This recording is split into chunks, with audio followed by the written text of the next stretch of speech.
know, I rarely make televised speeches. But exceptional circumstances call for exceptional measures. We are living through momentous changes that will alter the course of our history. When I sign this document, I give my royal assent to the bill that will take the United Kingdom out of the European Union forever.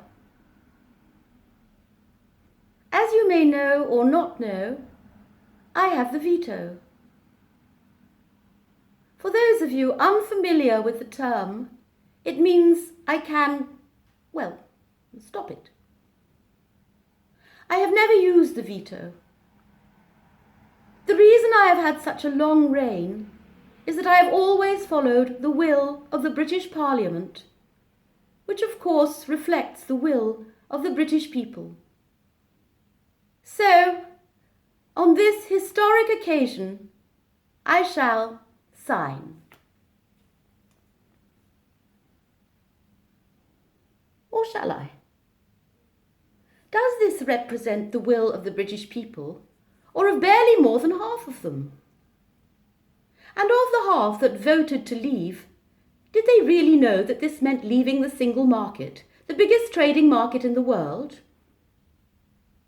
And we are, above all, a trading nation. No, the European Parliament is undemocratic, so of course we must leave it. And follow the lead of our Prime Minister, our unelected by the people Prime Minister, and sign this bill which has been through the House of Commons and the House of Lords, who, although also unelected, are an awfully nice bunch of people.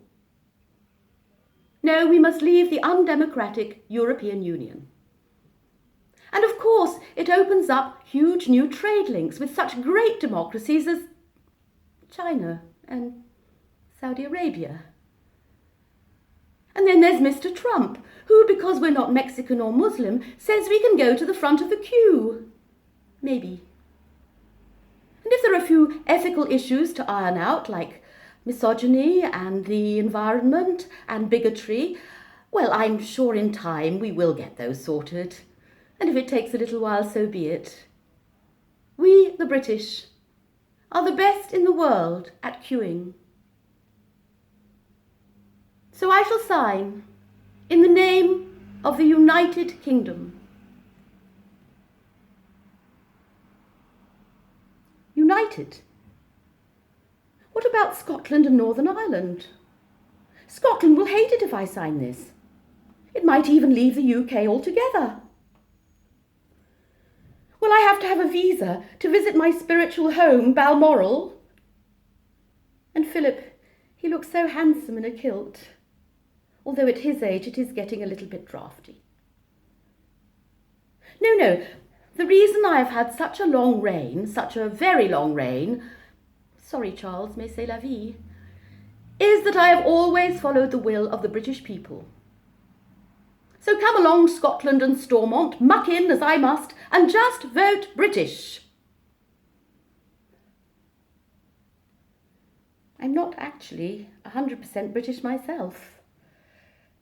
I'm descended from the Saxe, Coburg and Gotha dynasties. And Philip, he's half Greek and half Danish. It's lucky this didn't all happen a while ago. They'd never have let us across the border. The border. Control. We are a proud but crowded island. We simply can't have all these EU nationals just flooding in. 3 million of them, out of a total population of 63 million. That's 5%. Doesn't seem overwhelming, really. But I suppose if you go to hospital and then there's a pole in your bed, you might want to restrict freedom of movement. But of course you might be in hospital and you might find there's nobody there to look after you. More than a third of our NHS staff come from abroad, and of those, a large number come from the EU. It's all very complicated. But it could have been worse. Our Prime Minister, our unelected Prime Minister, wanted to push through this bill without any parliamentary scrutiny whatsoever, using some old law called the royal prerogative going back centuries. I don't even know what... Oh, wait a moment. If anybody should have the royal prerogative, surely it should be me. No, it's too complicated. When I came to the throne, all those decades ago, I made a promise to the British people that I would devote my life to their service. And a promise is a promise. I shall sign. What about their promise? What about that bus that went the length and breadth of the kingdom, and on the side it had written, "We send £350 million a week to the EU. Let's spend it on the NHS instead." Well, they reneged on their promise the morning after the referendum. No, I shall honour my promise when they honour theirs. It takes two to tango. No, I shan't sign. Goodbye. Au revoir. Auf Wiedersehen. Adios. Ciao. Ooh, phone on vibrate. Hello. Oh, hello, Charles, yes.